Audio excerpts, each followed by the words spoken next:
Welcome to the January 4th workshop of Town Council goals. Ordinarily, we'd have a Town Council meeting tonight, but the agenda was light, so we thought we'd fill that time with the workshop. Everybody's here tonight, and we're going to try to put some goals together and see what we can do to make them work throughout the year, and I'll turn it over to Tom. Thank you, Mr. Chairman.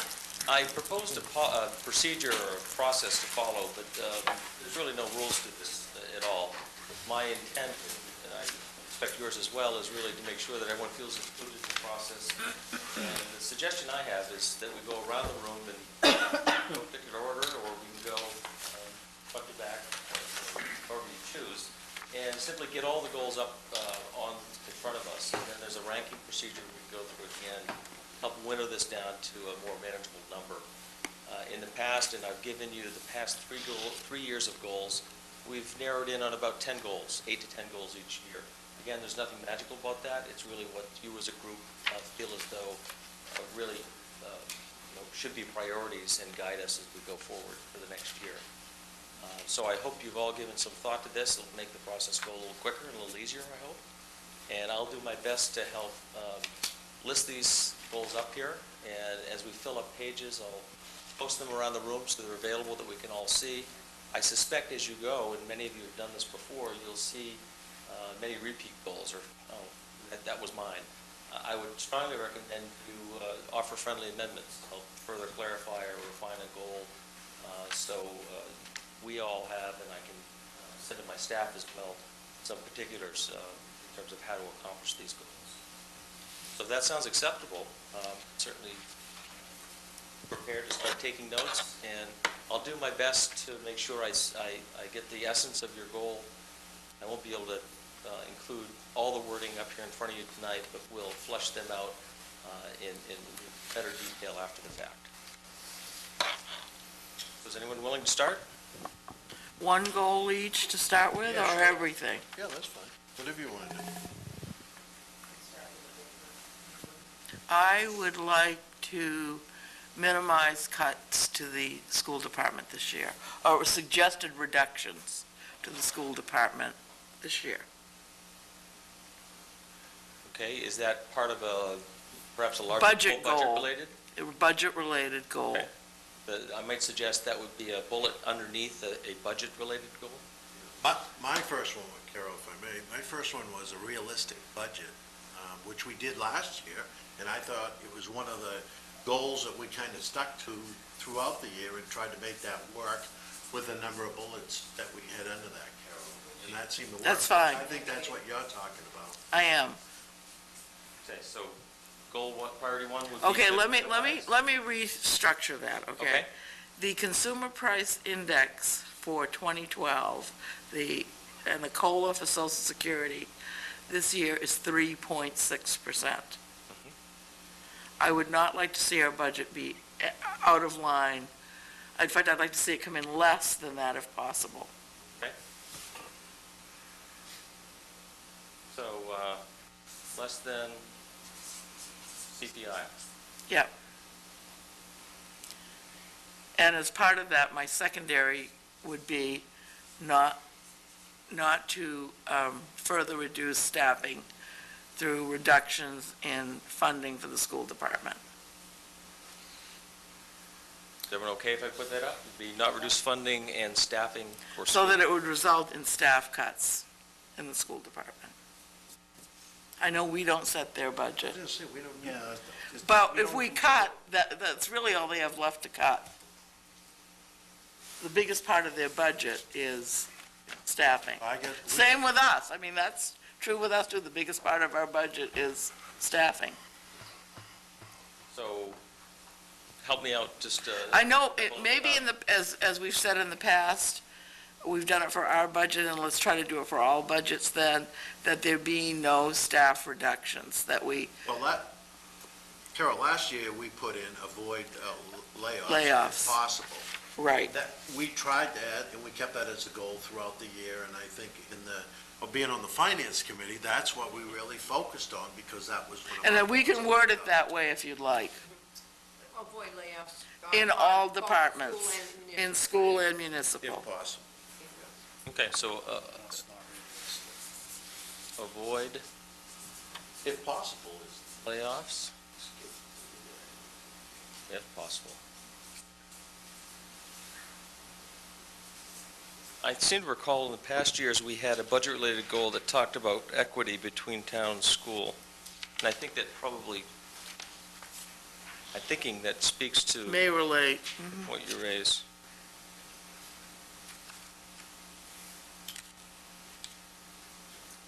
Any other budget-related goals while we have that up? I added underneath that, I said fiscally responsible budget, but I'm okay with realistic, maintain essential services, maintain infrastructure. I think the budget does those Are two. those important enough to be separate? Maintain infrastructure and maintain essential services? maintain infrastructure is important to me, but it's up to everybody else. Essential services, I think, is, I mean, the essential services is. Are we gonna put if possible with those two?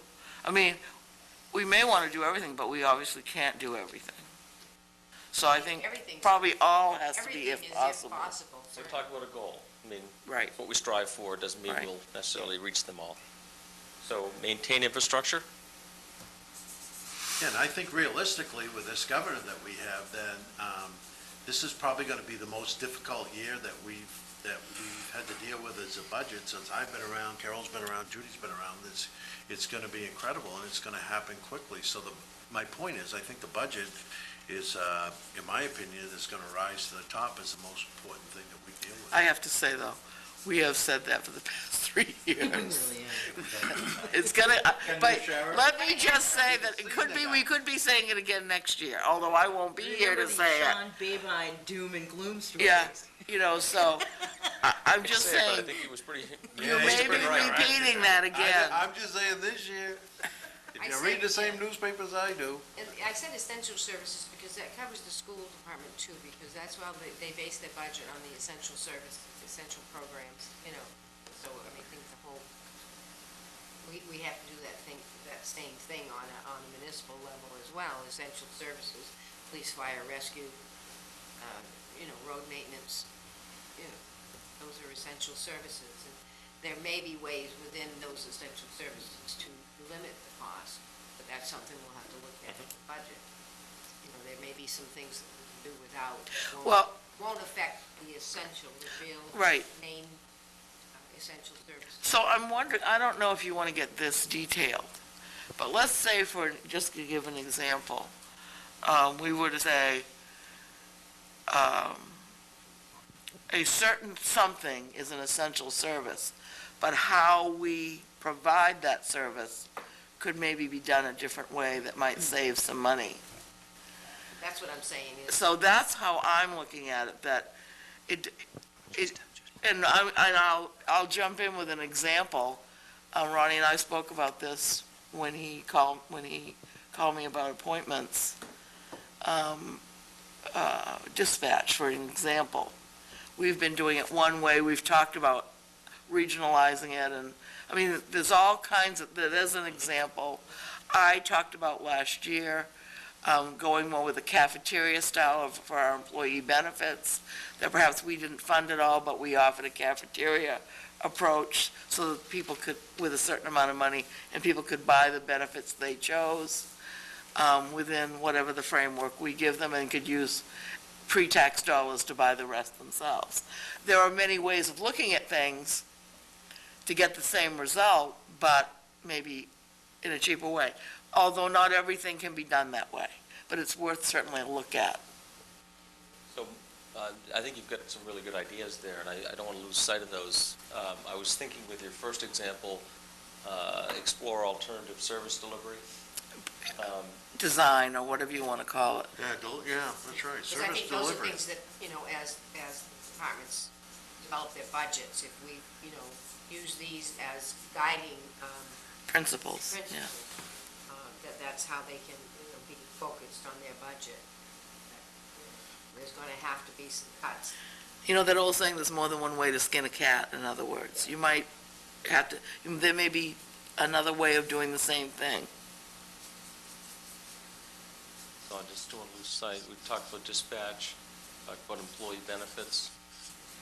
And I am not against our employees getting benefits. I am cognizant, though, that the price of benefits keeps going up, and it is a major part of the package that we're looking at. And we may not find a way to save money, but I think we certainly should be looking at it. Can I jump in on that? You're in. I'm in. That was, I think, probably going to be on everybody's goal list is the budget. I think that was, for me, one of the things that foremost I wanted to look at was ways to maybe restructure a little bit too. I'm not particularly interested in sweeping layoffs and those sorts of things, but if we do have positions that are vacant, can we engulf those into another position and eliminate that position entirely? Looking at each department individually and what could possibly Is that be an important restructured. and distinct enough one that ought to be a separate goal? Well, it might be, we could add restructure to that sentence, Here or here? under alternative service delivery, restructuring and/or, Okay, so I'll or something like that. add it in below here, but it really goes with the thought, so restructure.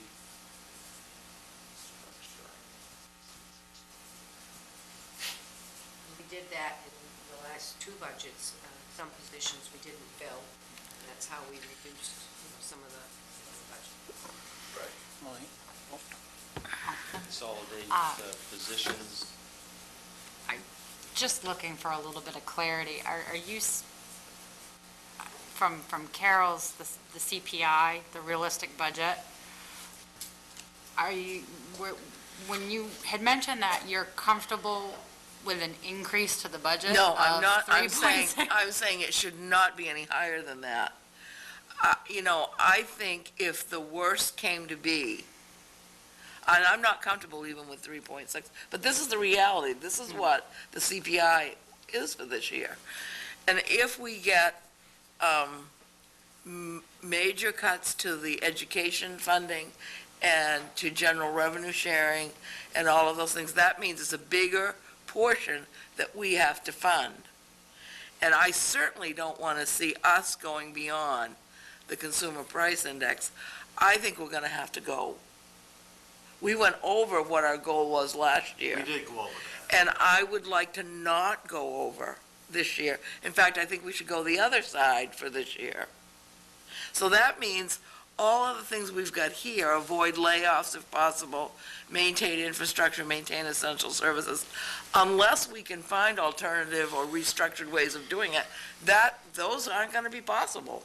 But at this goals workshop, it was really important for us last year, I'm going to speak for Richard, but Mike Wood was on the finance committee too, for us to be focused, and I think Tom Yes. would attest to this, we all tried to, that figure that we laid out there, so I think it's really important, the more, direction we can give, and the better that number is for the finance committee, whoever they are, again, this year, they can try to stick to that. Now, Right, you're and right, Carol, at the end, we did go over that, but that was the full council who voted to do that. We couldn't make it, but that was very beneficial to us as a committee. And so that's why I think this discussion is helpful to you, to those of you on the finance committee. Most important goal we got. Because you need to hear what we're thinking. So, for me, I'm thinking, we have to do some of two to get below 3% or below. Well, There's sure. just no way of doing it otherwise. What I know to be true, I want below 3%. I guess, let me throw that out there. I'm thinking, I don't even want, Flat funding? yeah, I really am. I understand there's, budgetary issues, but this is my third budget now, and it's 3% every year, and we just can't keep swallowing that and shoveling that on people. We've got to be thinking more and relooking at That's things. why we've got to say, maintaining, the essential services only, and really look long and hard at those essential services, and like Carol said, how can we deliver those services in a more economical way? just to keep in perspective, speaking for the last 2 years, that 3% gain, if you will, increase in the budget, is not due to increased expenditures. That's right. We've actually made great strides to help keep that in check. It's a result of loss of revenue. it still has the same effect, and I don't mean to minimize it whatsoever. So I think Carol's exactly right. You can't have one without the other. What I know to be true, I think we're going to be starting this budget year with about $2 million less available in revenue than we have this year. That means even if we flat fund it in terms of the expenditure side, we still have an impact on the taxpayer. So do we want to refine this further? So that would mean we This is would. kind of worst case, is the way I heard you. Right, that would be Put it out my there. worst case, that I would never go above the consumer price index, no matter how great the need was. We would have to swallow that. I want to be well below that. I just put that number out there so people know what it is. I heard Because I flat think funding We've suggested. always said that, though. I think that as we've discussed the goals every year, we've always looked at that consumer price index. as And we've always an been able to important keep it guideline. at that or below that. Or below that, and that's my It's been a goal. very big deal. But I think what I'm hearing from Jessica, she wants something less than that, and correct me if I'm wrong. I mean, we've always kept it in there, the consumer price index, we've kept it below that, but you seem to think that that's too high, is that? Yeah. I guess that's the best I can, I really don't want, I want a flat budget. We really need to think about a flat budget. But a flat budget, Jessica, I think Tom is saying, doesn't mean a flat tax rate. No. No, Okay, the tax. it's not, yeah. I don't want to pass an increase on this year. And whatever we need to seriously do to achieve that, I want to look at. I want, everything's on the table. Well, Jessica, say that, a flat tax rate. I would like a flat tax rate. That's what you're looking Yeah, at. because that's, That's what she, That's different from a flat that is budget. different, but that's okay, put that down. I just want to make sure we don't have competing goals here. Well, we're saying, Well, get rid of one and keep well, the other. one up, the dot up there says no higher than, so 2% would be no higher than, it would work. well, you said worst case scenario. Right. That means no higher. I'm saying nothing, we will never go higher than that. But, But we're gonna work toward something less than that. Because I had put down 2%, as a thought process. I'm not sure I'm willing to go at this point to a flat tax rate. I'd like to keep it very minimal. It will depend on what the finance committee comes up with for recommendations and what needs to be cut. Well, because I believe if we go at 2% or even no increase, then we will have to cut some essential services. I don't think we can do that. Tom already said we're starting off in the minus column, 2 million. That's right. That's gotta come from somewhere. That so is correct. I would think a realistic goal for budget ought to be flat funding on the expenditure side. Then we've got a hole to dig out of on the revenue side. And we got to see where that lands, I guess. Right, and these are external factors. I'm projecting a bit, but I'm pretty confident in that estimate of the hole we're going to have to dig out of. And these are things we don't have a control over. We just hope money comes in, and often it doesn't. Richard? The whole, when it comes right down to it, trying to, like I was saying, to try to make goals that are realistic, that we can meet, is gonna be very difficult. And it's all based on, it's not based on the municipal side, it's based on the school side. When you're talking about, I think we're, being in the hole already, behind the 8 ball with the school, and then talks of more cuts from the state. And a school board that, I don't know, in the past hasn't been real receptive to working with the council as far as trying to keep spending down to the best of their ability. I think we're looking at a huge mountain to climb as far as making these goals. And I've said all along, we need to have some cooperation and some help to, from the school board to help, keep the cost of the taxpayers to a reasonable cost. So, I mean, we can say all we want and do all we want with the municipal side, and it's kind of out of our hands with the school side.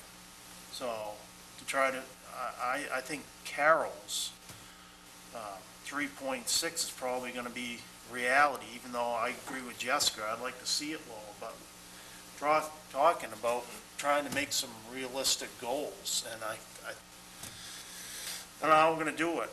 But I think it's really important to be able, for the council to express its expectations to the school board, Yeah, for me to they've send never that listened message. to us. I've never, the 4 years I've been on, there's just, I haven't seen a lot of, listening going on that end. Yeah. But I But don't the- know about that. I have seen the I school know board about work very hard, especially over the past few years. As this council may recall, we had joint sessions with the school board. We worked together, and this council agreed that the school board had done a very good job at working their budget. So Not all the I council. don't think we can blame the school board at all for this. Not when the state curtails so much of their money. That's And just ridiculous. I honestly think that they're in the same boat we are, that it isn't an expenditure problem. I think their budget has stayed pretty down, So but it is a revenue problem. may I suggest that we have a goal for town and school alike that focuses on the expenditures, those things that we have control over. We are affected by these external revenue challenges, and that's a collective problem we're going to have to sort through. But what we can control, to the extent we can give very clear expectations, I can to my departments as they Yeah. prepare their budgets, and to the school board.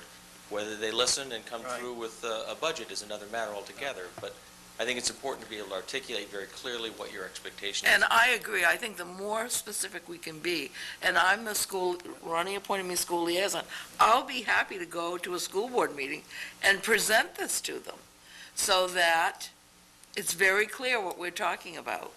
Because I think we need to keep that door open, Well- and the earlier the better.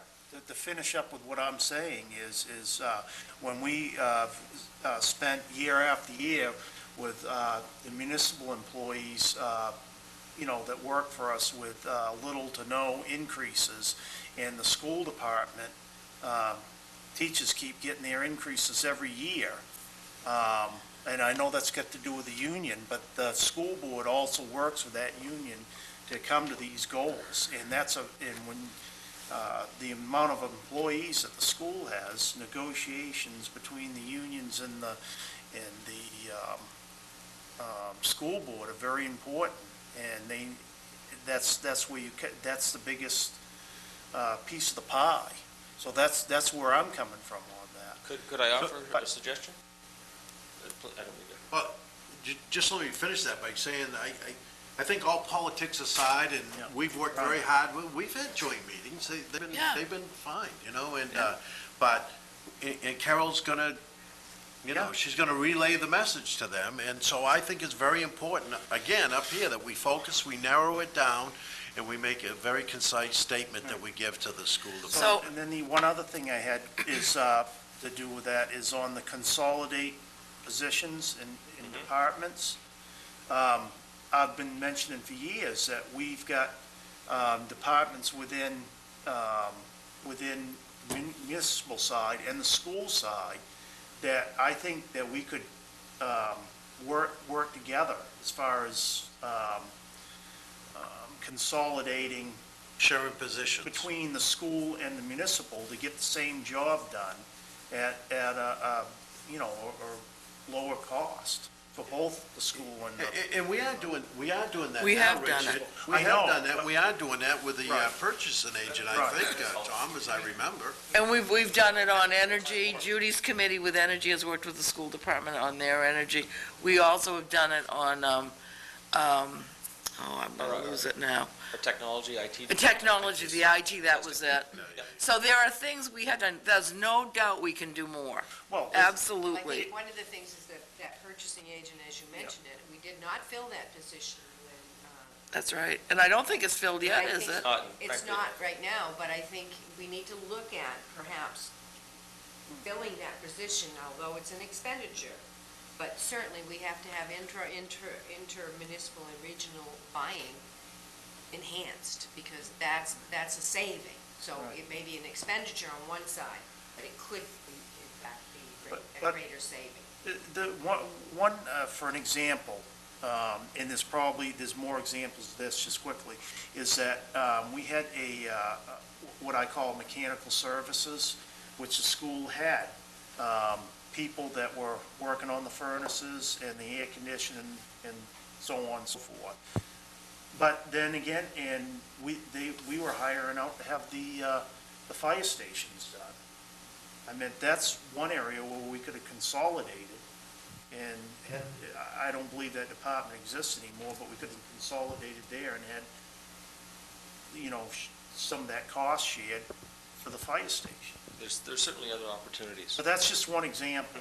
I don't know whether there's more. I assume there would be. And I think that's a clear message for me to take, that we need to get, and Judy, correct me if I'm wrong, we also had, I don't think it's been active for a long time, we had and sort of goes with you, Ronnie, you saying about infrastructure, we had a facilities committee, that we had both school and town side on. I don't think that's been active for a number of years now.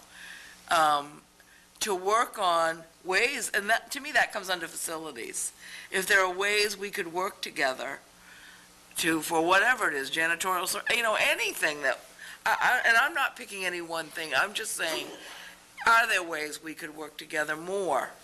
I mean, when I first got on the council, the big issue was the darn snow shoveling of the school sidewalks and the sidewalks here. And we worked that out finally. Well, I personally think that point is an important enough one to put up as a separate thought. Maybe even go to the extent of forming, goodness knows we have enough committees, but a specific committee, an ad hoc. Or reconstituting that To committee really or get something. together and to There were look the at areas years, for cooperation. Vern Paulson and a lot of the, George Milliken, and, that's dating way back, but they were a municipal facilities committee, and they looked at all of the schools as well as the municipal buildings and recommended upkeeps to make the buildings last longer and those kinds of things. So, and then it evolved from that. So let's bring it back as a goal. Well, I was thinking, as opposed to beyond the facilities, really looking very, very hard early at Sharing, or whatever you want to further call areas it. to share and cooperate. So, and I would suggest you actually have a committee that's tasked with that really works for a couple of months. It wouldn't be a long process, but, I've run into a roadblock in some respects, working with my counterparts in the school. It'd be helpful to have council members and school board members all part of the same conversation. Well, and we have a new superintendent, so let's try to make a relationship. And facilities director is only a year old. That so- was one of my goals, is like, to the purchasing agent, but at least to develop a plan that's intra-municipal, and, even regional by COG and things, which includes both school and And they have some consortiums that maybe we could take, like paper, particularly Yeah, paper. I mean, maybe we could buy take all a- the paper we need for both municipal and schools, and, Yeah. the only problem becomes storage areas, so, but, those are the kinds of things that a committee could work on. well, we're going to be building a new school with more storage in it. I want to go back and make sure we don't lose sight of having some very clear expectations on budget. As I said earlier, I would suggest that we focus on what we have control over, which is how much we spend. And I don't think an unrealistic goal, given the circumstances, is to expect flat funding the appropriations, the expenditures. Even with the cost of living increases and other natural, increases in cost, inflationary costs, that's going to be a challenge just to meet that goal, not to mention deal with the revenue loss. So I may suggest that we say flat funding appropriations at the top, this expectation that the tax rate not exceed this CPI, which factors in the whole equation, of course. Well, that's where I'm coming from. I'm coming from the tax rate should never go beyond the CPI. I'd like it to come in at less if we can do that. Well, we're calling this worst case. You're right. And I don't know, until we really get the numbers from the state, I don't know how bad it's going to be. I mean, I'm taking your estimate to heart, Tom, but that's a lot of money to be in the hole. Well, I can say with great certainty that we have $1.3 million less in federal stimulus money next year than we do this year. What further effects are pushed on us from the state, given their challenges, I can't predict, but I know 1.3 is a good number. And I'm sure the education is going to take a hit. I just know. Although today on the news, the Governor LePage was saying his focuses are going to be school funding and energy, so. But look at what he did with those CNMIs, Judy, and stuff like that. I mean, now he's backing water on that a little bit. So you can't be sure till it's on paper. My expectation is if we're able to get the same amount of state aid for education as we did last year, keeping apart the separate federal money that was supposed to plug a hole, short-term hole, we'll be lucky. We'll be lucky, I agree. Kind of a miracle. Really. Yeah. Yeah. So this is a subset of that one, that the overall goal is flat funding the appropriations, and then on the tax rate side, that we are mindful of CPI, and that's obviously worst case. Because the tax rate obviously affects both sides of the equation, revenues and expenditures. And let me tell you, I'm taking a big pay hit this year, so I can't afford any more taxes. I think you're in the same boat as most. A lot of people. 2 years ago. Oh, mine is never, I mean, we never get raises, but we're taking a hit otherwise this year. So we can keep going, I can do my best to listen as I take this up.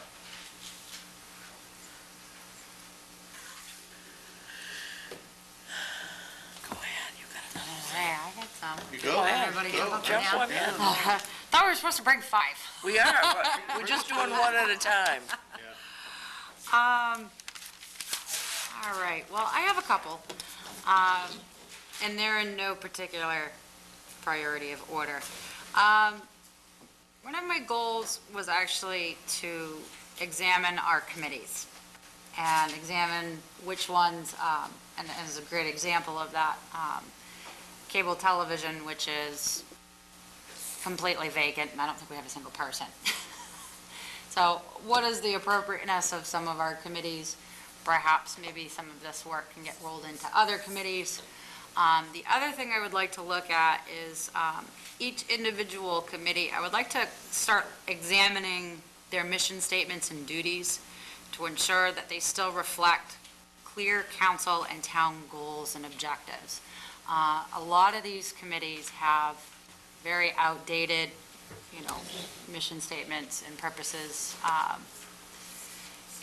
And quite frankly, some of these committees just need absolute direction. They're just unclear and unsure of what it is that they need to be doing. So that was one of my goals. Yeah, but, Can I ask a question yeah. related to that goal? Tom, in the packet you sent to me for the goal, the agenda for the ordinance committee, in the administrative code, you're kind of doing some of this. We're not eliminating, we're trying to. Right, but what we are reviewing, and so I think that's a very realistic goal, Yeah, it's Jessica, for this calendar year. Yeah, and we had a goal back in, 2 years ago, I think, was the form board and committee training, remember? Which that? I don't think we ever really did. I don't think we did either, but Carol, that was a very big deal back then. And we haven't really checked on the minutes part either, Ronnie, I don't So just think. what we tried to do, some committees never provided any minutes, and I still think some don't. And what we tried to do either was to assign a person to them to monitor what they were doing, and number two, we all agreed that there ought to be some kind of training and expectation, what we can Even expect from welcome them, and they can packets, expect from us. Thank you for coming, and here's, What we did was we took each committee and, because the format was different for each committee, and we put them all under the same format. And we did That's that. right, we did do We did that. prepare like an orientation packet, and they're different for each committee. We do encourage the chairperson of those committees to meet with new members and bring them up to speed.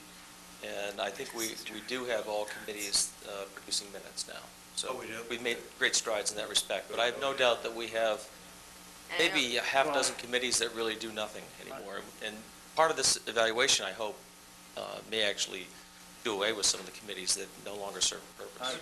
Tony, I was Go talking ahead. with Tony about it tonight, and she's looking at like all of the committees where we have to be liaisons and when it happened and why it's there and whether or not it's still needed. Because there was some number of years back where a lot of them were because of they felt that the town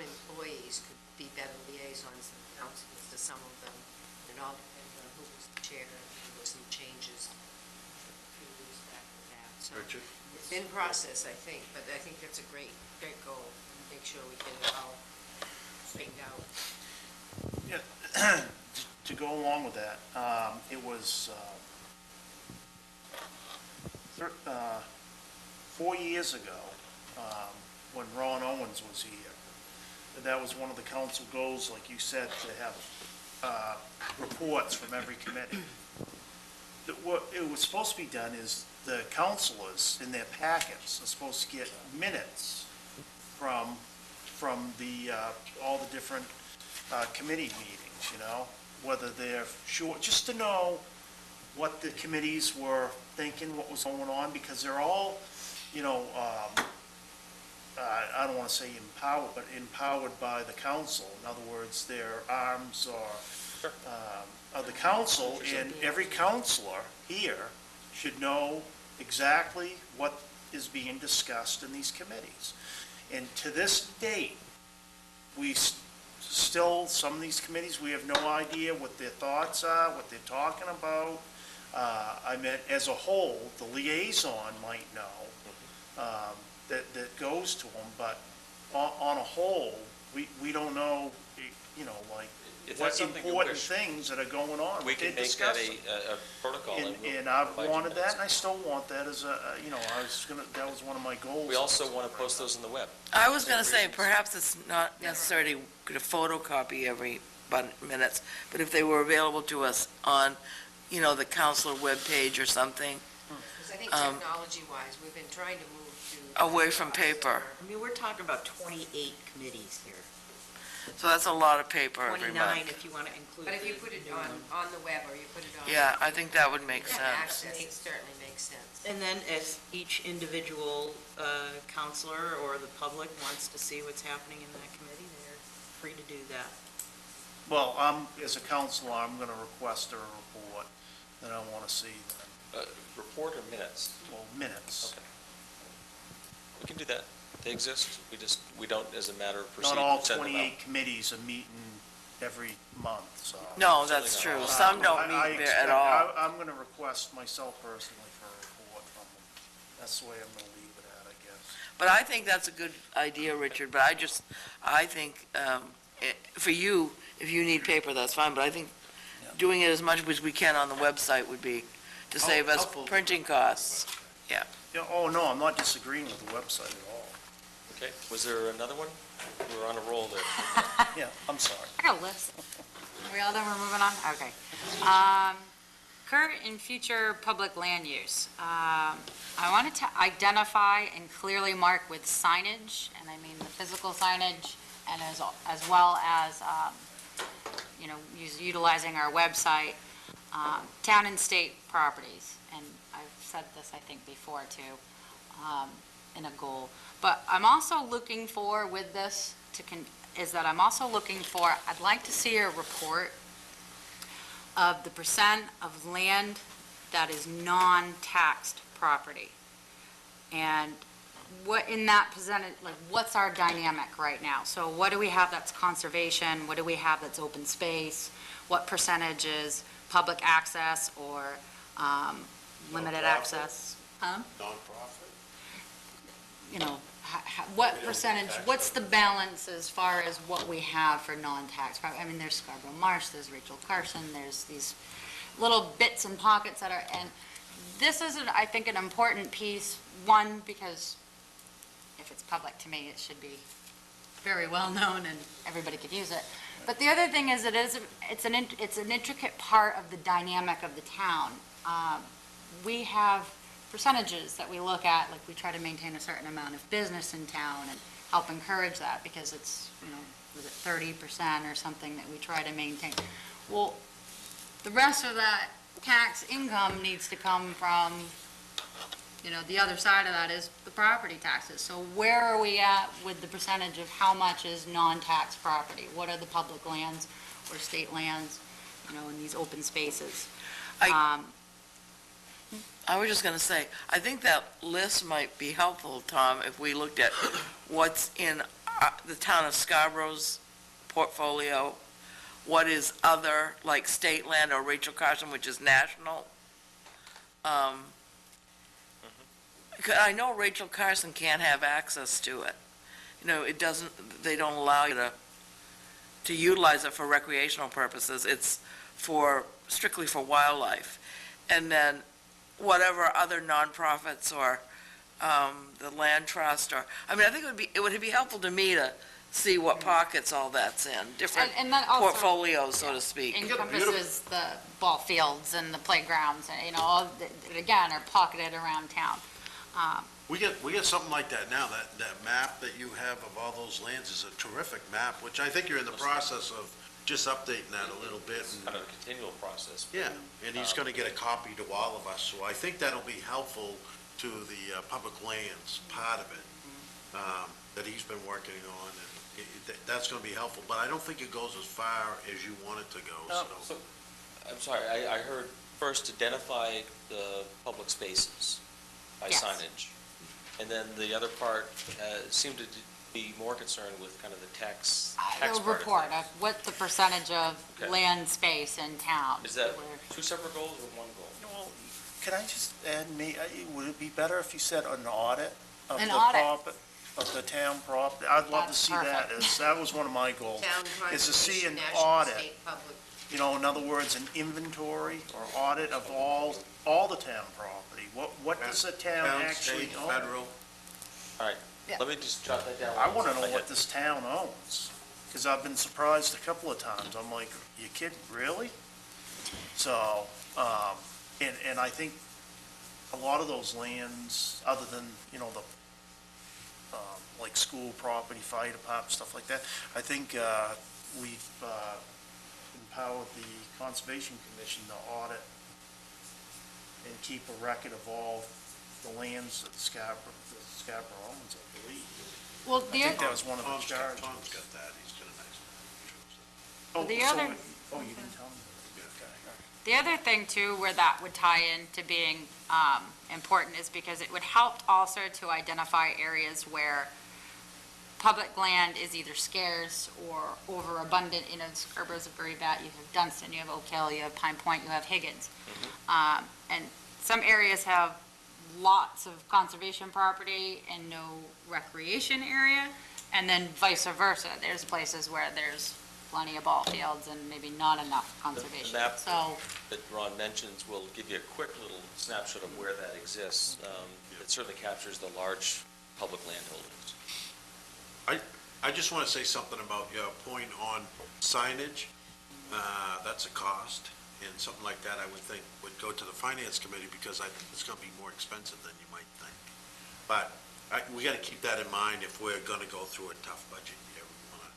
I think signs are a great idea, don't get me wrong, but it's just, I think it's going to be. Well, remember, this is about getting ideas up. Yep. You can all cast your votes Right, as to what and you think's. every But it's goal something we doesn't can have work to on. I be, think, historically, like Portland has done, they have identified certain areas by Neighborhoods. signage and neighborhoods, and I think Carol, one of the goals Carol. Was had a history historical. one. So it's something that we can move towards, and certainly there may be ways as we acquire public lands that we could acquire some finances from and I public to certainly sign don't them. and it might be that just having it on paper is enough to let people know, or on the wet. that kind of thing.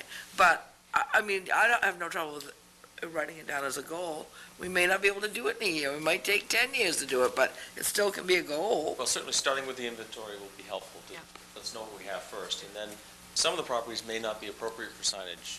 Either public access really can't be afforded because of its location or wet, characteristics, what have you. But other lands, certainly if they're town-owned, they should be accessible. I know that when I worked for my brother, we had a large gift to Rachel Carson that we worked on, and they would not allow anybody on the property. Only a federal ranger can come in and check, like, the bird's nests and that kind of stuff. But it can't be for the public, even though in the big picture it's for the greater public by preserving those species and those plants and that kind of stuff. So even though it's not taxable, we still can't use it. How do they enforce it? People tattle. The neighbors. I don't think that. There's always somebody around that property living Let's keep there. going. All right, what I didn't capture is your question about kind of how dispersed the tax base is, commercial, industrial, residential, exempt. And how that fits into it. That was, Is that separate and distinct enough in your mind to have it as a separate goal? I mean, that's something that we can do fairly easily. I don't know if we need to make it It could be part of the inventory. yeah, Put it part of on- the inventory. Yeah, An inventory of the town property, identifying percentages of each category. Okay, so I'll just say percent of tax base, just to jog my memory.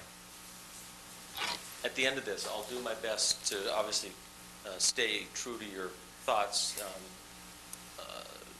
but I'll try to flesh these out a bit further, just so it's clear for us, and you'll see it again and vote on it. So if I get it wrong, by all means, change it. Any other new ideas? I got some. Mine sort of relate in general, I think, to economic development. And I know my first year on the council, I was really interested in having Scarborough really encourage green business growth. Not necessarily that the business is green, but that the business revolves around the green industry. manufacturing, so whether to it's, speak. you know, a company that manufactures sort of, that's light industrial, maybe it does parts for, you know, small wind power, something like that. I mean, this really would help us on, you know, a lot of different fronts. This really sort of addresses this issue of revenue. It brings new business to town. It brings a business to town in an industry that is doing, that and has been doing very well. So that would be one of them, sort of under economic development. So encourage green industry business growth or something like that. And I'll put green in parentheses, is that all right? Green, Industry business growth. We have that last year, too. We had, I don't know if it was last year or the year before. okay? And then, 2010. and then another sort of thing that falls again under, you know, economic development, and this could be looked at in part as a way to perhaps, control expenses and at the same time potentially look at revenue growth, and that is reassessing and or sort of redefining what economic growth really means for Scarborough. In the sense that economic development has changed in the past 10, 15, 25 years. What does it look like today, and what does it really mean for Scarborough? What does Scarborough really need with regard to economic development? Sort of Are the you- big picture. So I can think of two different measurements. Impact on tax base, you know, increasing the tax base is one. Job creation is another. They may be in line with each other, but not necessarily. Is that what you're getting at? In part, yes. I mean, I think that in defining it, we need to sort of look at SEDCO as well. I mean, I think this sort of brings that big picture together. Is SEDCO is really kind of operating in sort of the old school mode of economic development. And I think we need to look at sort of how economic development is changing. It has changed and is currently changing. So maybe the broad goal could be identify economic development strategies for the future? That would be Missing? a very broad goal. Very yeah. broad.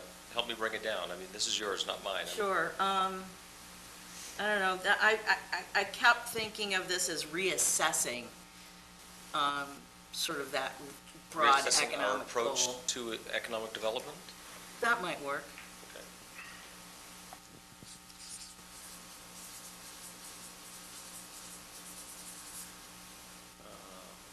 Let's see, approach.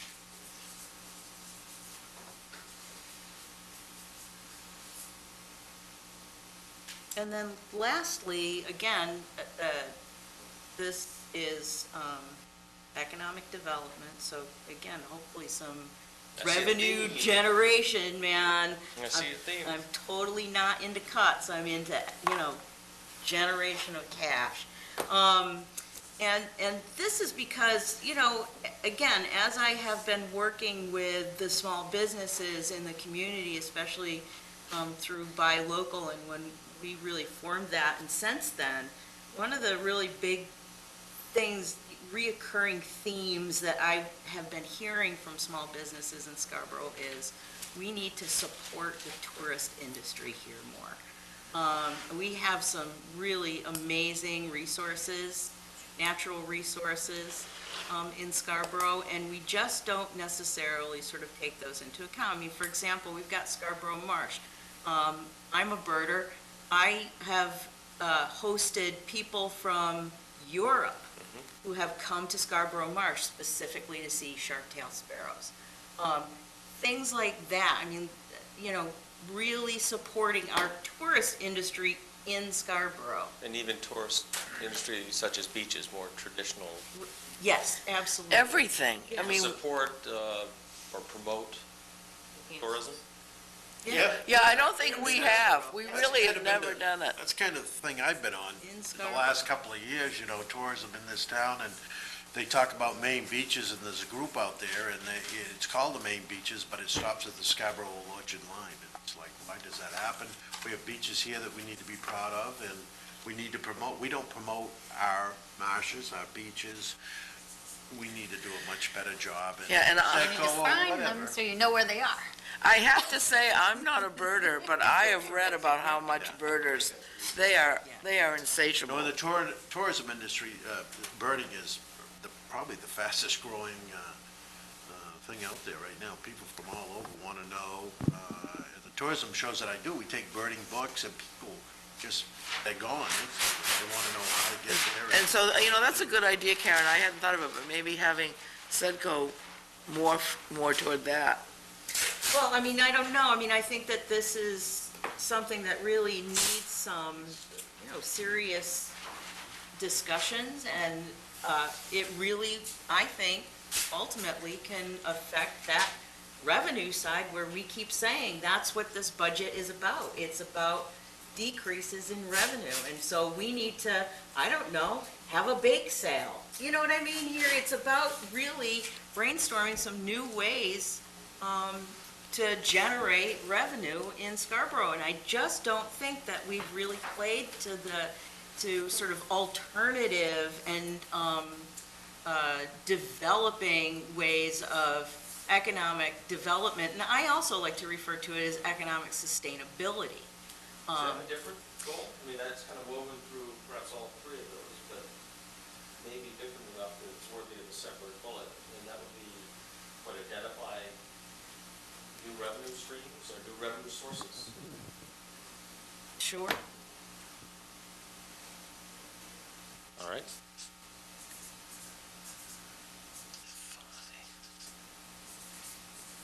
Some of those new ones are probably here in our community, it's just they need to be cultivated, right?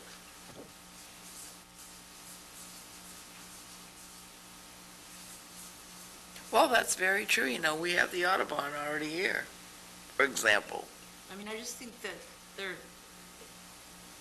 we just haven't really, we've been sort of grasping at all these cuts, and that's what I keep hearing across the state, and it's not about the expenses, it's not about cutting, it's about, I mean, we've heard this every year, it's the revenues, we're losing the revenues, and so we need to focus on some ways to regain some revenues in new and different ways.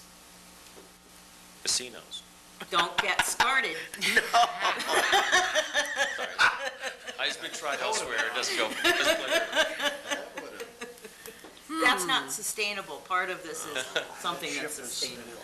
Oh, that's important. And fits into our community. I Yeah, mean, well, we only need 6 or 7 more of Sustainable. those.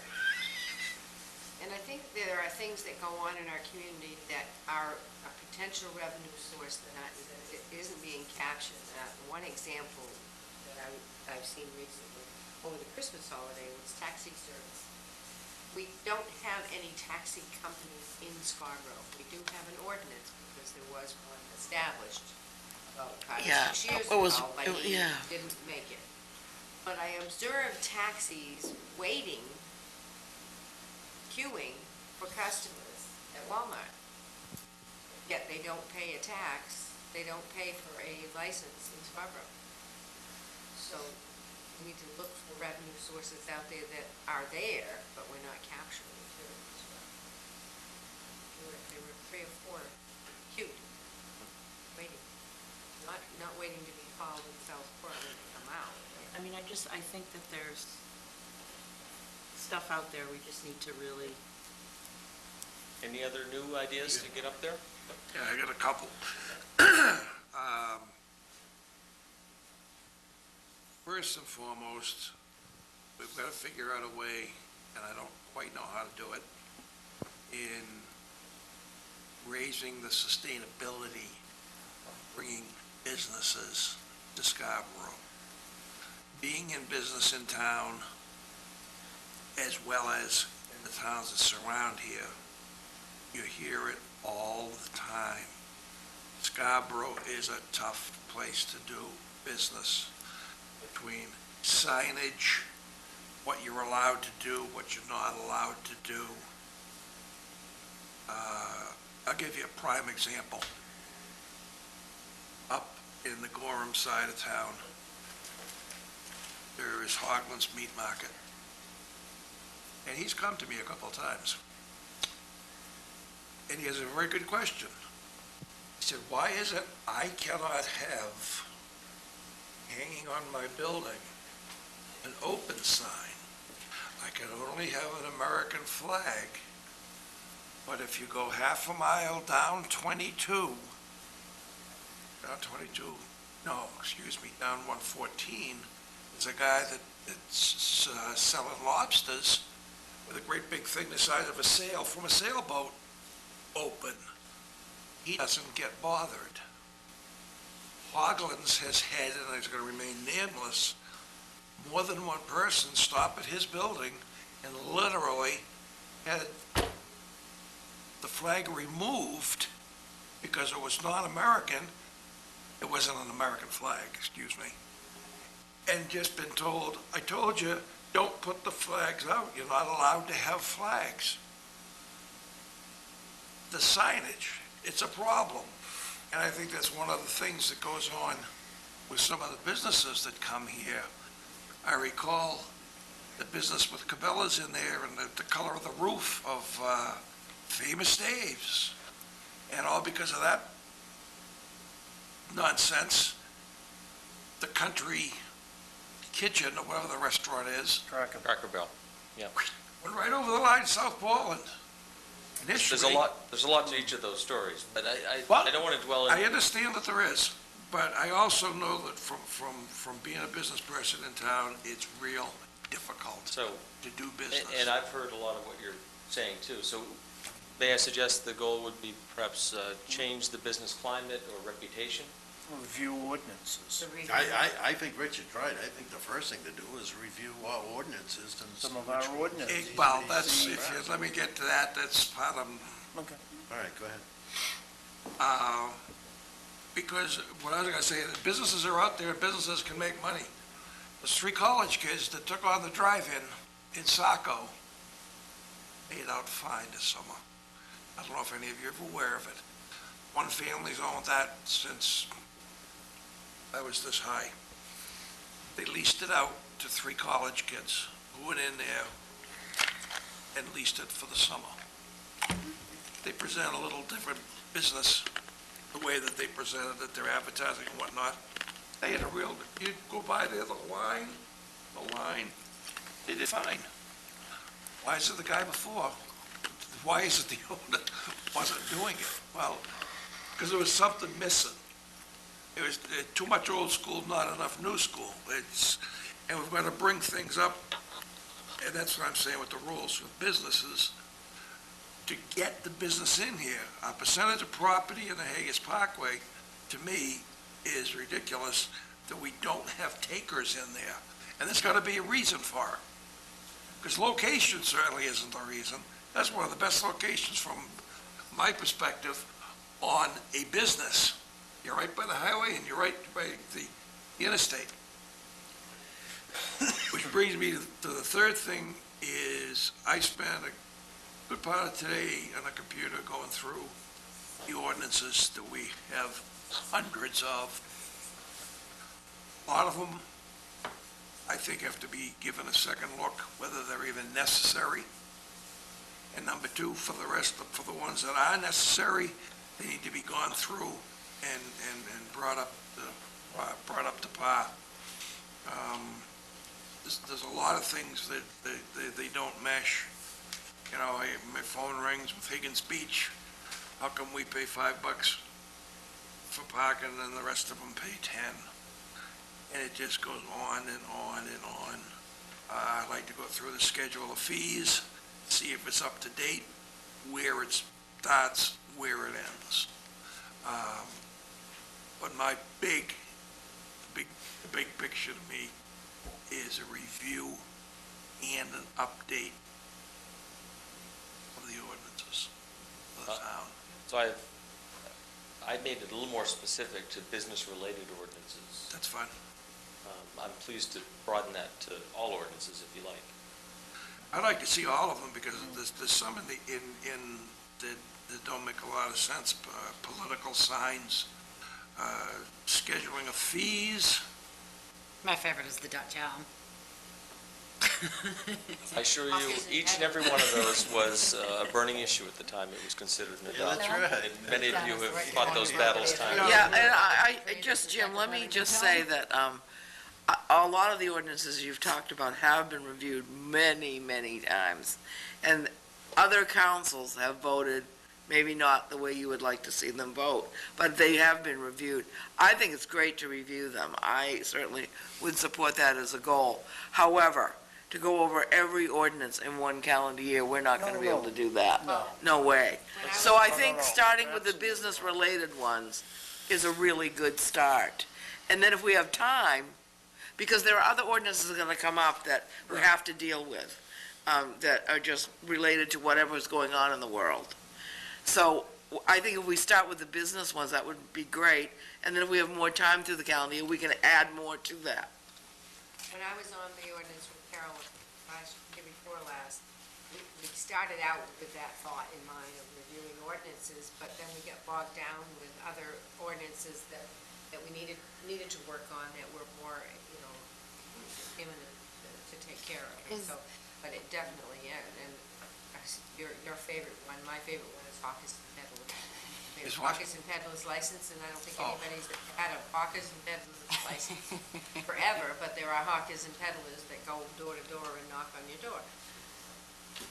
So A revenue. I just don't want to, I want to make sure there was a lot contained in what you just presented. You also mentioned review schedule of fees. The ones that I saw that I felt I would want to review. I think the Higgins Beach one, there's a specific reason for that, and there's going to be adjustment in it.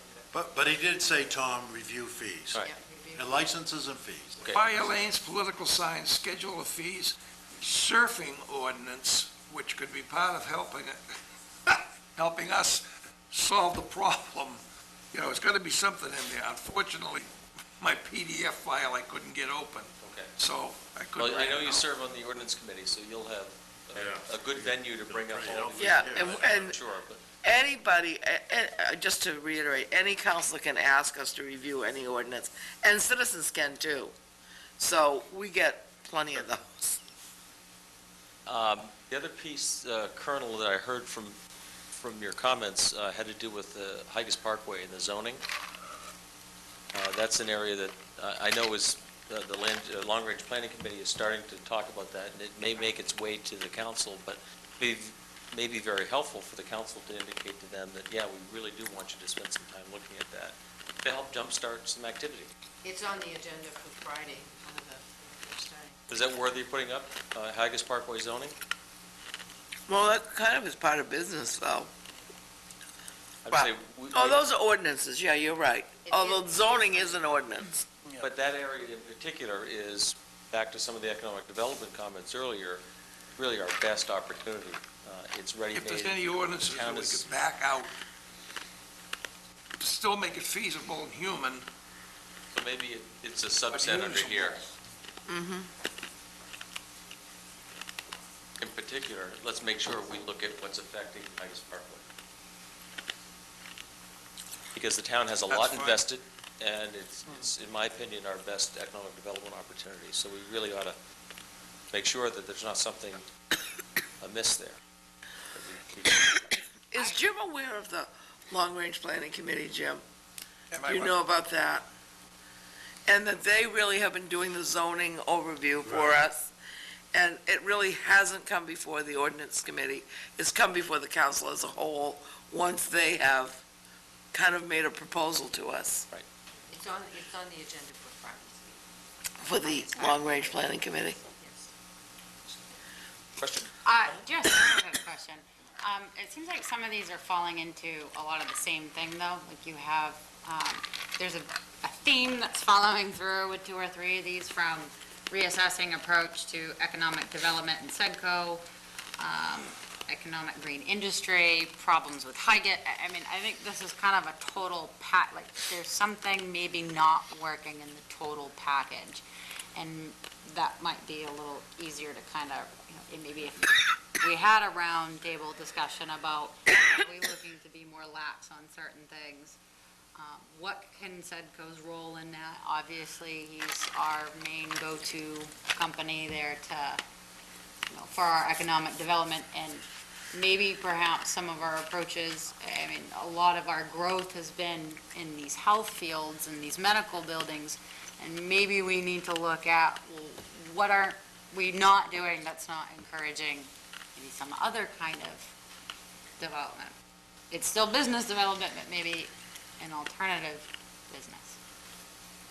Manufacturing. We have plenty of empty buildings on Route 1.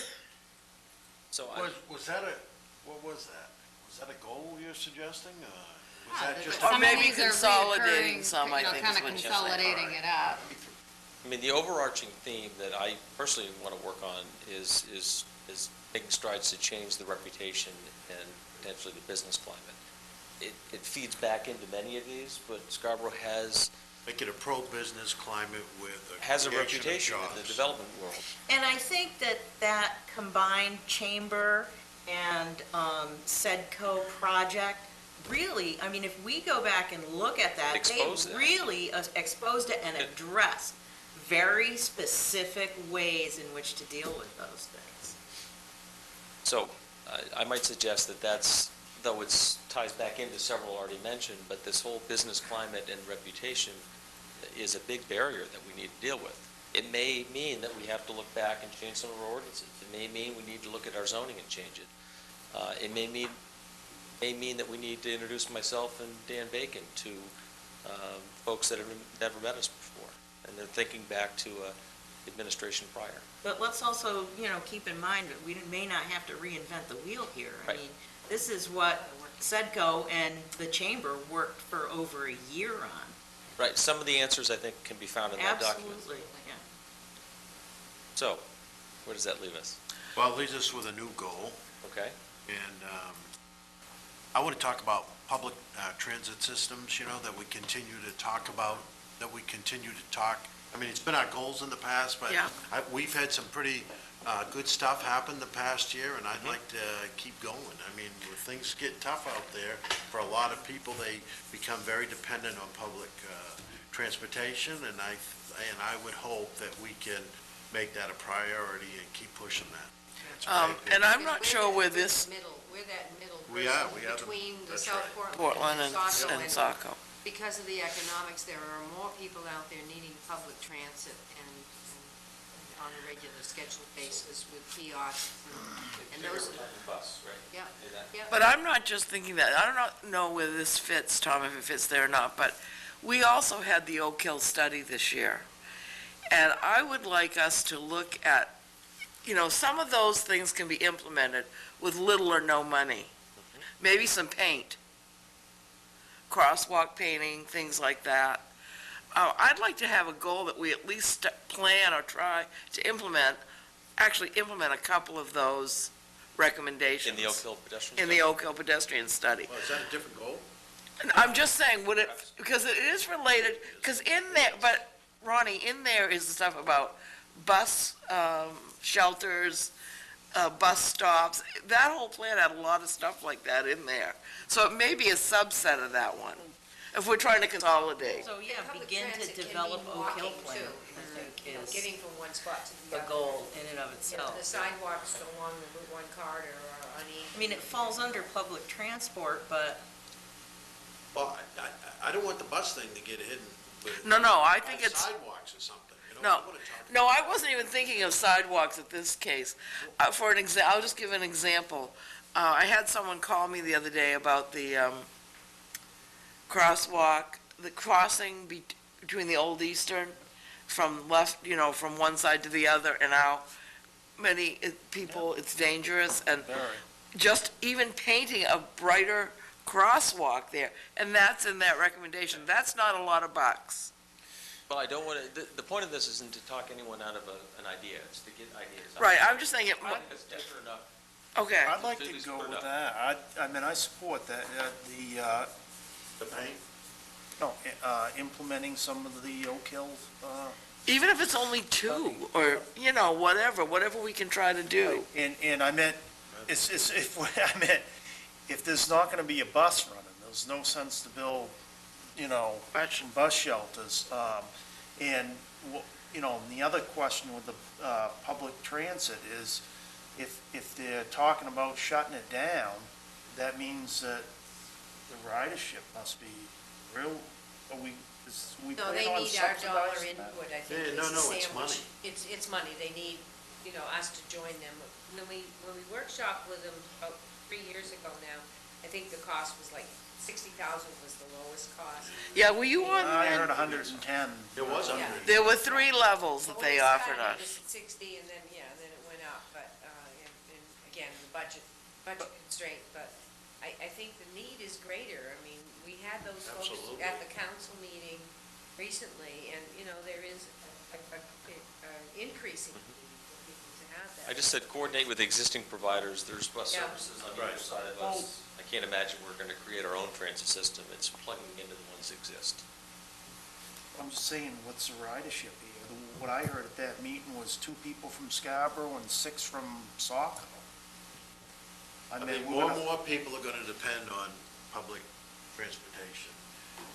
I think it's the wave of the future, and I think we ought to be prepared for that, and we ought to plan for that, and we ought to be a part of that. And I- Judy says, we're right smack in the middle Okay. in that link, and we need to fix that, Richard, and we may need to make it available to our citizens. And I'll tell you, I see Ronnie every day, more and more people walking up and down Black Point Road. And a lot of them, my guess is, are up there to catch the bus on Route 1. There's a lot more So- walking traffic. I think there's a lot of Let's not that. try to talk each other out of these. You No, can we're vote doing against it if you don't think it's a No, priority. I'm just enough. trying to get a good handle on whether I want to vote for it or not. Oh, okay, I'm just- fair enough. It'll be all right. Yeah, Any other new follow, ideas? We want to make sure we get up? Please. Anybody else though? I had on my list that we establish green building standards and utilize as initiatives. Not an absolute requirement, saying establish, and I know that those were in the works, with some green building standards. But I think we need to put it to play and offer some carrot. And incentives?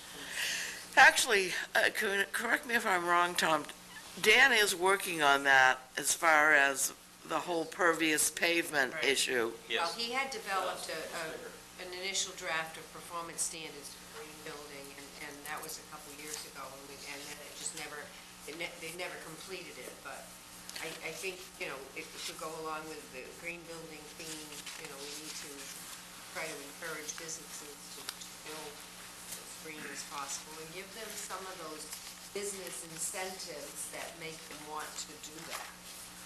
So it helps the environment, and it also helps the business. Not make it mandatory, certainly. Yeah, it's not bad to put a goal up that is already, is moving forward. So I do expect something on this point to come before the ordinance committee, and hopefully the council in this next year. The other one that I had was different, was to continue to enhance the use of technology for the public, it's a repeat, but for public access to the information that's out there, as well as to increase the council's technology. We've talked about having laptops or iPads to stop all this paper process that, we deal with on the continuum, which gets recycled, but we're using a lot of paper when we don't need to. So I just want to continue that public access. I think, the streaming on the website has been excellent. The public access is so much better to what goes on. But I'd like us to continue doing that and to enhance the technology to a council level as well. So, use technology, and I heard public access, and also council,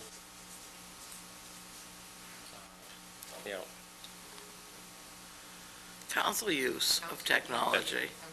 Yep.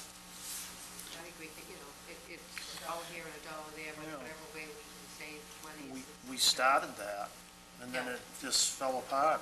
I had a laptop at one point, but then, we kept getting paperwork too, so I thought it was defeating the purpose. That's one of those things, we all have to subscribe to it. Right, and my laptop kept not working. Well, frankly, there's newer and cheaper technology, it's Yeah. tablet technology. The tablet technology, I Right. think South Portland, one of the communities, South Portland just went to the tablets, and they're less money than a laptop piece, PC. Quite a bit.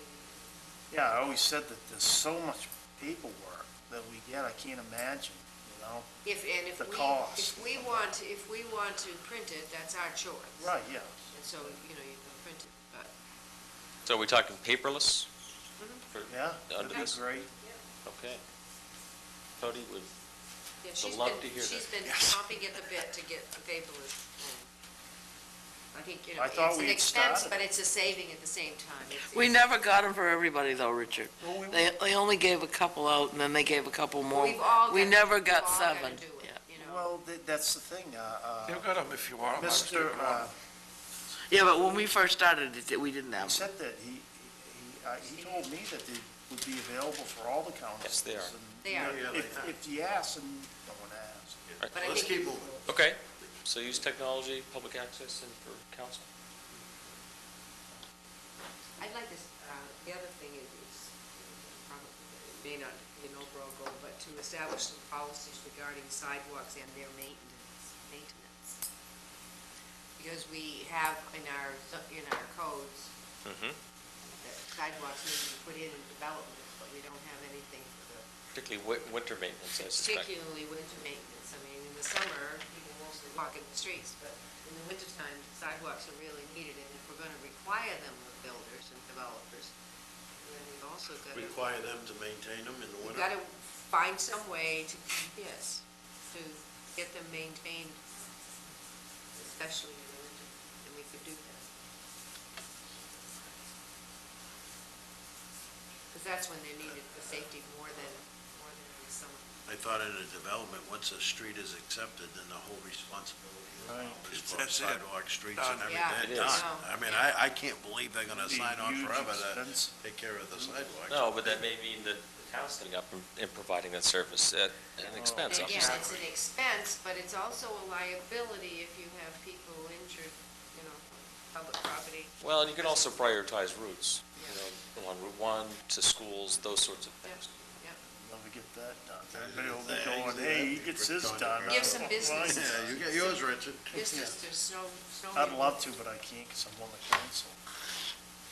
Okay, any other new ideas? I'll go. I just had to. One of them actually just ties back to our budget a little bit, because I wrote it on a different piece of paper, so it wasn't in front of my face, so I didn't remember it. Okay.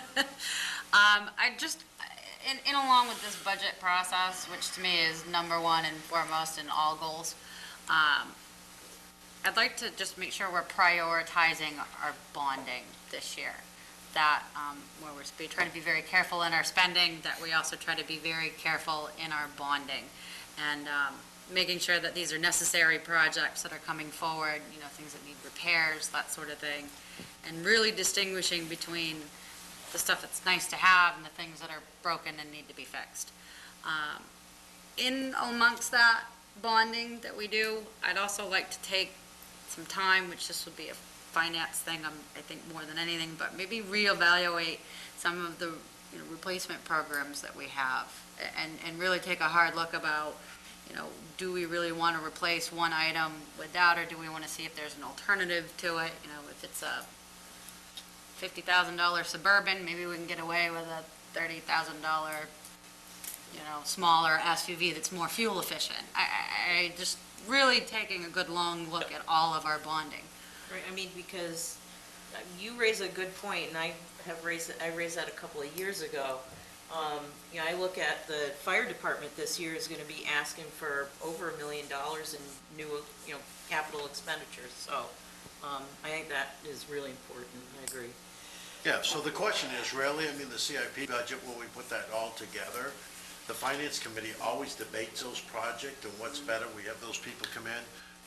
Ladder truck this year due to be replaced, $1 million. Does it make sense to put that in the garage every week and have it repaired, and that's what we're doing, or does it make sense that we keep it on that schedule and get it replaced? Those are the kind of debates that we do have now, when we're putting, priorities to get things replaced. Well, and the other thing too is I think it's an important conversation too to look at, like you said, we have, if it's a ladder truck, well, is there another ladder truck out there that's, maybe not $1 million, that is only, maybe it doesn't have all the exciting bells and whistles as the other one does, but. Well, I certainly, being on the finance committee in the past and certainly being on the fire department 25 years, I'd encourage you to get involved in that, because it's a very extensive process that they go through to find the pieces of equipment that fit for us. It's not, I don't know, Richard, you could talk to this, it's not the most expensive, but certainly it's the most practical for what we need to do. I always thought, being on the council so many years in the finance part of it and on the fire department, again, was we were very frugal on what kind of equipment that we go after, and that it makes sense. Yeah, and I agree with you, Ronnie, I think we are quite frugal. I guess what I'm looking at more in line with Jessica is, it may be that we have to elongate the plan. Like, instead of it being 5 years, it becomes a 6-year replacement. Or, not that we destroy the plan, No. but that we creep it, we let it bracket creep a little. Because of the situation. Because of the situation that we're in. And it may be, we obviously can't do that on every item, because then we would get really behind, because all those items would come up at once in the next year. But if we can prioritize, yes, let's just say we need a ladder truck, but we also need a pumper or whatever.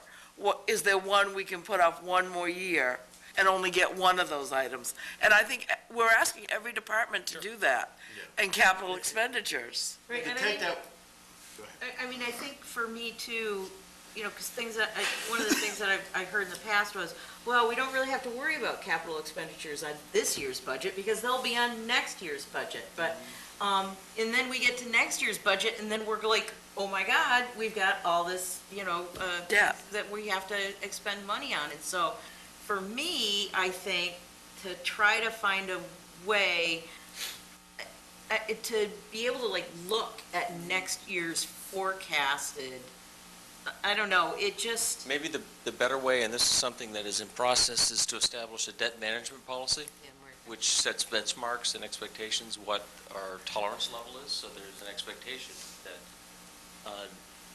what the bonding is going to be into the future. I think the other thing we need to also, and I will ask for it as the finance committee, is to have all of the bonded items that are out there looked at as to, where we are with their bonding and what's going to be retired this year and what's going to be added, so we have a good idea of how that's going to flow. And the finance committee does do that every year. Yep. We've done that in the past, and that kind of makes our decision, we look at that, how much can we absorb? We ask the auditors to tell us that, like Right. Tom was alluding to, the auditors tell us, where we stand and how much can we really hold?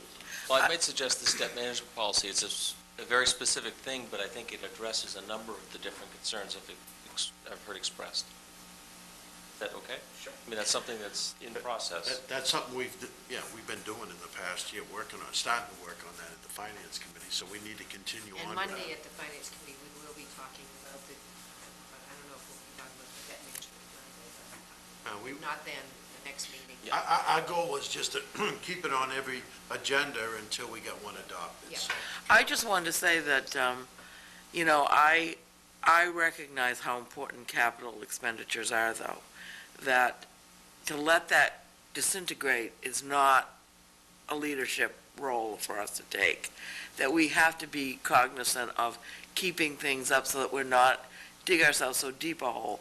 But I really do think that bracket creep kind of idea, and I also would like to see us look maybe more than 1 year beyond.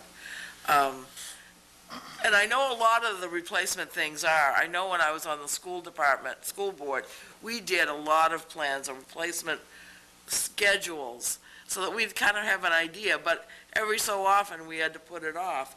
And I haven't been as intimately involved with that on the council, but I know what you need to go through and what you are going through when you do it. And although it slows things down, it still doesn't throw out the baby with the bathwater. Just to end this, maybe, we do make adjustments, and Richard was on the Finance Committee, and Tom was there, when we talked about windows at the library that needed to be replaced. They came to us because they thought that, they were under some kind of constraints that they stay within this figure, and the Finance Committee said, geez, that don't make sense just to replace half the windows. You need to replace all the windows for energy savings, and that's the kind of discussions, I guess, that we have and the kind of changes that we made. That was good that we did that, but these departments do feel that, that they have to make the very best case to us. Absolutely, and that's their job. That is their job, is to Yeah. recommend priorities for the town, to take care of our assets. It's up to you to decide whether we should fund it now. Just to give you an example of, when you're talking about replacing fire trucks, you have to really, that also has to be a thing that's evaluated. Whether that, at the time, just because it's 20 years old, does it need, can it make it longer, or it can't? Well, I'll give you an example. At the station I work in Portland, they took that gamble on a 21-year-old truck and lost. It cost them $150,000 to fix it because it broke down. So that's the kind of evaluation that you have to look at. Are you willing to take that gamble? And that $150,000 would be coming out directly out of the contingency fund instead of being spread out over a bond. Just to give you an example, when just real quick, a ladder truck they're looking at is a Quint, which is a dual pumper and ladder. They looked at it and said, well, can we get this truck any cheaper by cutting this, and this, and just getting a plain Jane strip truck? It's $980,000 for a pumper ladder combination. $980,000, and they're only gonna save 30 by cutting all the, just the little things that really, are needed. They're not extravagant things. They're equipment that's needed. So, this, $980,000 is, not somebody on their butt on a finance committee, but that's actually what things cost now, some of these trucks are over $1 million. Yeah, so I've captured, I think, the essence of that in this capital Right. expenditures, and we have projects and we have equipment. But I just want everybody on the council to know that, coming from my aspect. Oh, yeah. I know what I'm talking about on that. Yeah, and I agree with you, Richard. I think it is a gamble, and what we try to do is make the best educated guess we can make.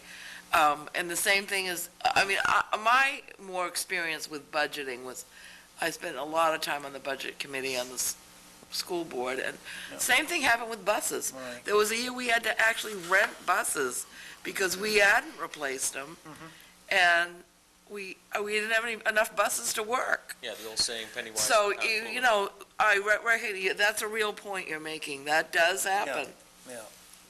Okay, let's keep. Other new ideas? No, just real quick, an equipment and replacement schedule, I don't know how you want to put it in there, but I would like to have that overseen by not just a money person. I want it overseen by somebody that's related in the fire department end. Oh, yeah. Yeah, it's like when you're a kid, you learn to drive a car. They give you a book here. Well, you don't learn how to drive a car by reading a book. Well, I assure you, we've developed that with input from all of the users, fire department, public works.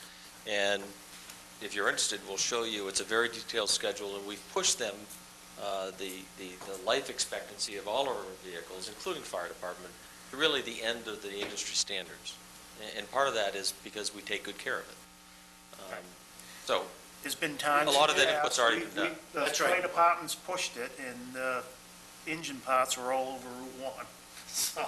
Well, I was gonna say, Public Works is a great example of that. Yes. I mean, Right. their mechanics down there do such an outstanding job that's really, they've been able to push everything right to the limit. Sure. We almost- yeah. Any other new and different ideas? We're up to 19, although there's a lot That's of enough.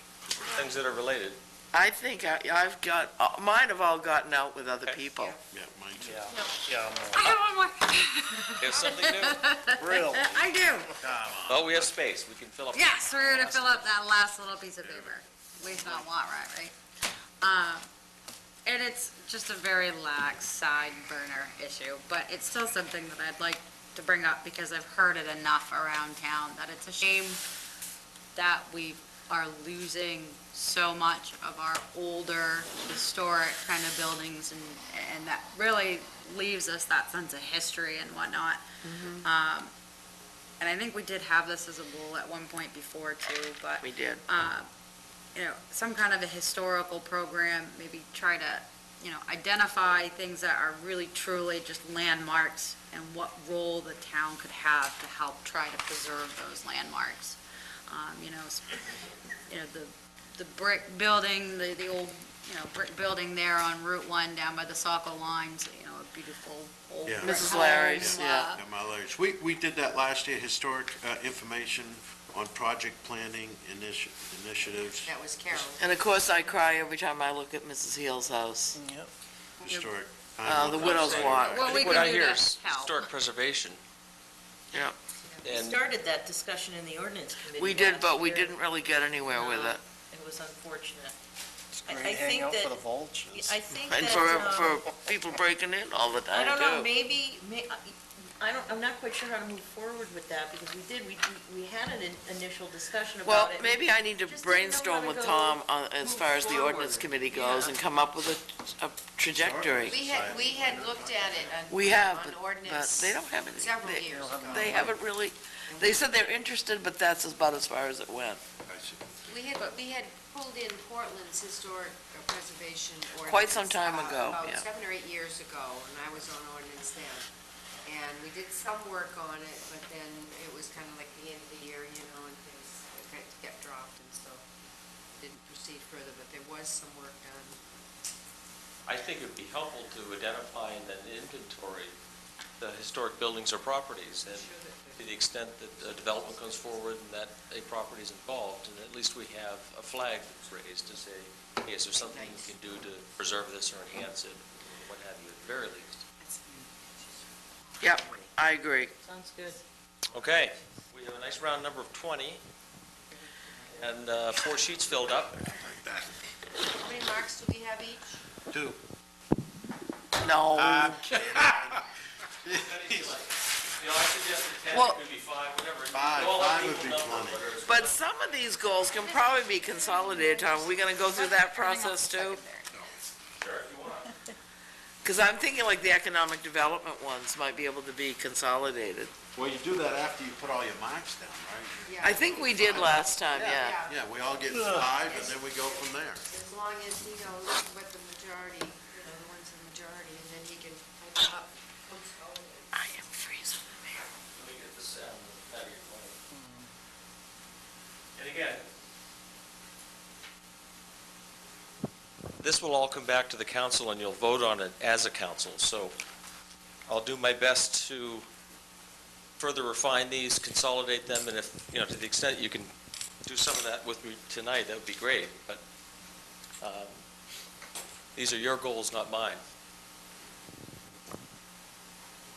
Okay, so maybe we're gonna go up in each. Yeah, I might suggest you rate, and then depending on how that shakes out, there may be some that we can squeeze together, combine together. Oh, are we just gonna put a star next to them?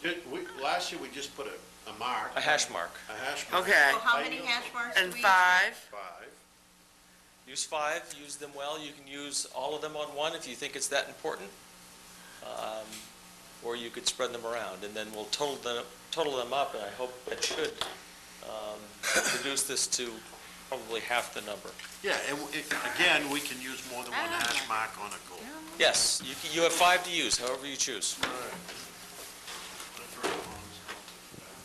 Do you need a marker? I was just thinking, I think there's a red one over there, but thank you.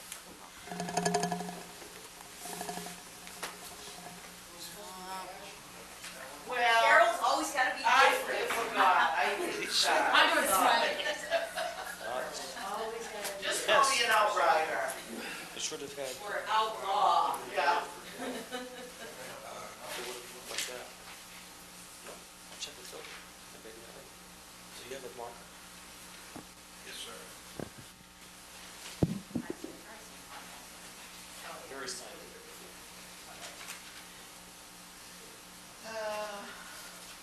Aaron, where's that one? Which one about the green, encourage green industry program? Yes. Is that the spot about tourism? I don't like that. I know. Well, I like all of mine. Do you use all 5? I used all 5. I've only used 2. I'm going to go to the ladies' room too. 5 is too limited. I want to do 10. Mine too.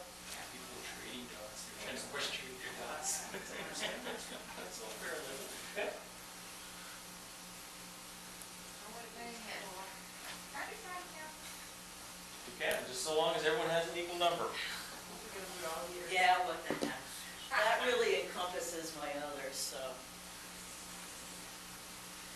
I've done it before, I'll do it again, yes. Because I think it's important.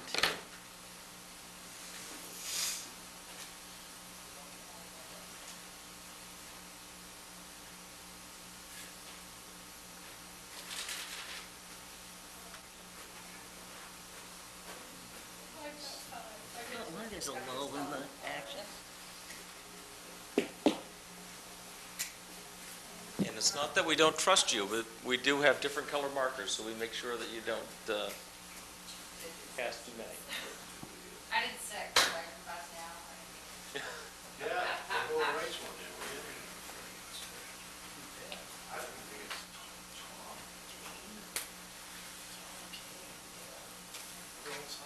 You don't need No, I'll just, if you like, I'll just total them up quickly. Have just a quick sense of, I think those that have color on them are probably the ones that emerge.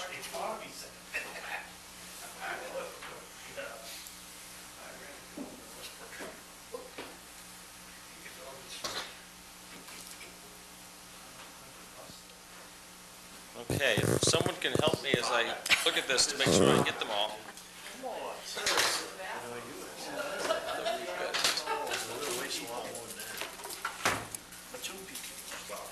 Here you go, Judy. I think I'd find out how many purple riders she can support. And then I might be able to support that. Any for the budget? Yeah, of course, of course. Well, I think it's, you should spread it around. 'Cause, yeah, Yeah, we gotta put it up there. shouldn't even be on that. Yeah, but we needed to discuss it. Oh, absolutely, Yeah. yeah. Next So time. we should have been able to use, our, yeah, I do the same thing. It's these plastic things. It's freezing in here. Go out in that bathroom. The only place warm in this building is the bathroom.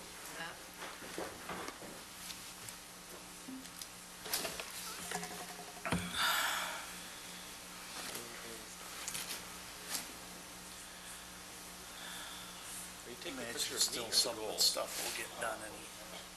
I hope so. Well, a lot of that is for ordinance. I think they'll get folded in anyway.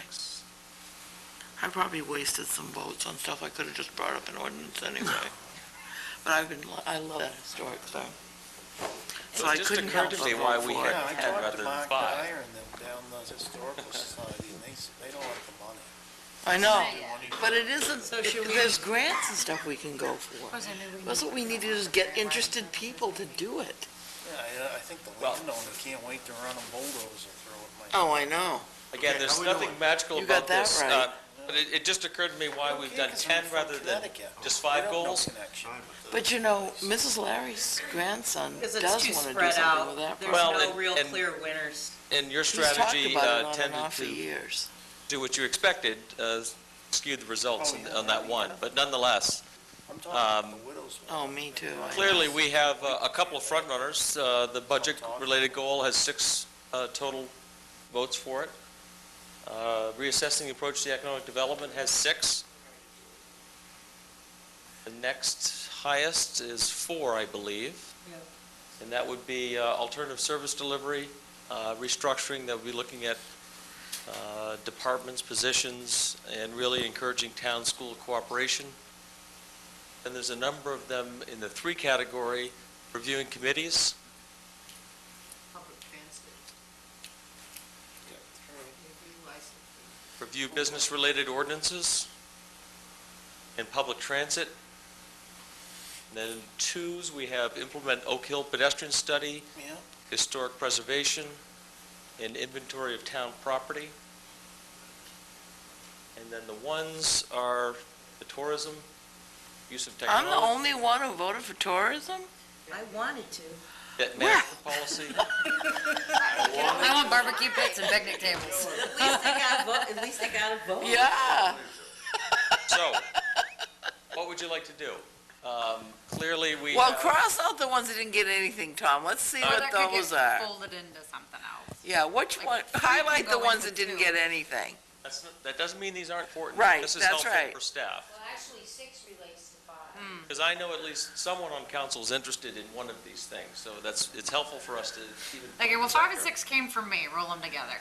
Okay. And we can. yeah, that's one. Well, can someone just keep track? So clearly, this is, number 1 is good. And number 2 is the reassessing approach to EV, et cetera. Number 8 is good. So You taking notes? we got 1, 2, and 8. 1, 2, 8. And then help me out. It's hard when I'm With so the close. 3s? Who else had the 4? Anybody else have a 4? No, those were the only. Public transit was right up there. Yeah, so the next categories would be The 11, 3s?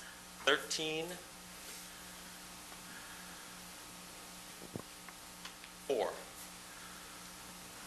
So how many does that give us? That's 6. The next tier would bring in The 1, 2, 2s. 3, 4, 4 more.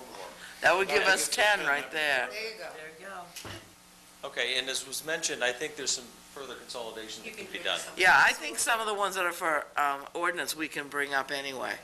We can roll them in. So going forward, they'll be listed in no order of priority after tonight. They'll just all become, the council goals, but it looks as though we have 10 that we can work with. Tom, can you send us the whole list and then the whittled down list? Sure. Thank you. Sounds good. Will do.